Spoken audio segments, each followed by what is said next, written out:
भुवनेश्वर मुख्यमंत्री श्री मोहन चरण माझी आज लोकसेवा भवन में ग्राम्य उन्नयन विभाग विभिन्न कार्यक्रम संपर्क में समीक्षा कर बैठक में मुख्यमंत्री कहते विभिन्न सड़क और सेतु निर्माण जरिया राज्यर समस्त ग्रामांचल को सबुदिनिया रास्ता संयोगीकरण गुरु दायित्व यह विभाग पर न्यस्त रही 5 वर्ष भितर 30,000 किलोमीटर रास्ता और 500 सेतु निर्माण पर लक्ष्य धार्य रही विभिन्न स्कीम और बजेट माध्यम विभाग को मिलुवा अर्थराशि 100% उपयोग कर राज्यवासी को उन्नत मानर गमनागमन सुविधा जोगाई देवा उपरे मुख्यमंत्री गुरुत्व देते। एसहित रास्ता और सेतुगुड़िकर गुणवत्ता सहित यार रक्षणाबेक्षण प्रति स्वतंत्र दृष्टि देवाक मुख्यमंत्री निर्देश देते। निम्नमानर काम करुवा कंट्राक्टर और दायित्व अधिकारी विरोध में दृढ़ कार्यानुष्ठान नेबाक विभाग को निर्देश देते।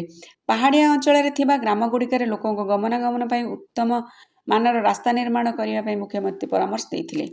निर्माण कार्य नियोजित होता कंट्राक्टर मानक दक्षता वृद्धि प्रशिक्षण कार्यक्रम करने को मुख्यमंत्री परामर्श देते।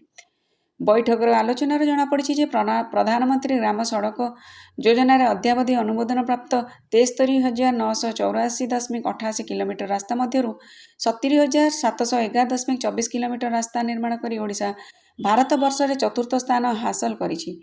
प्रधानमंत्री ग्राम सड़क योजना पूर्व प्रथम द्वितीय तृतीय पर्याय मार्गदर्शिका अनुଯାयी काम करा जाउथिला। वर्तमान यार चतुर्थ पर्यायर काम हाथ को नि पर्यायर आदिवासी अध्युषित अंचल आकांक्षी ब्लॉक नक्सल प्रभावित अंचल मानक सड़क और सेतु निर्माण करा जिवो। चतुर्थ पर्यायर 1021 योजना जोगाजोग विहीन जनबसति 942 सड़क और 8टी सेतु निर्माण प्रस्ताव रही। सेही भली 100 रु अधिक पीवीटीजी वर्गर जनबसति गुड़िकर संयोगीकरण पीएम जनमन योजना 73टी ग्राम 66टी रास्ता और 4टी सेतु निर्माण मंजूरी मिली।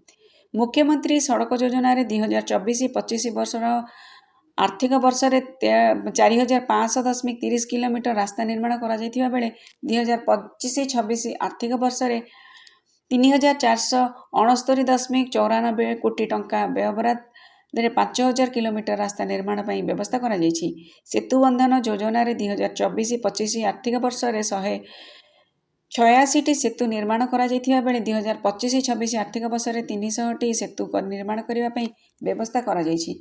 एसहित ग्राम्य उन्नयन विभाग पक्षर ग्रामांचल भित्तिभूमि उन्नतीकरण कार्य यथा छात्रावास महाविद्यालय गृह निर्माण विभिन्न सरकारी कार्यालय निर्माण बात्या और बन्या आश्रयस्थल कल्याण मंडप इत्यादि निर्माण कार्य जारी रही।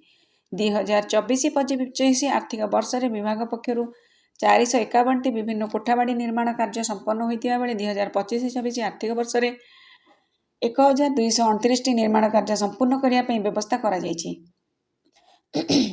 बैठक में ग्राम्य उन्नयन तथा पंचायती राज एवं पानीय जल मंत्री श्री रविनारायण नायक, मुख्यमंत्री का प्रमुख शासन सचिव श्री शाश्वत मिश्र, विभागीय कमिश्नर तथा शासन सचिव श्रीमती यामिनी षडंगी, सर्वोच्च यंत्री इंजीनियर प्रसन्न कुमार साहू एवं इंजीनियर प्रदीप कुमार जेना एवं विभागीय वरिष्ठ अधिकारी माने उपस्थित थिले।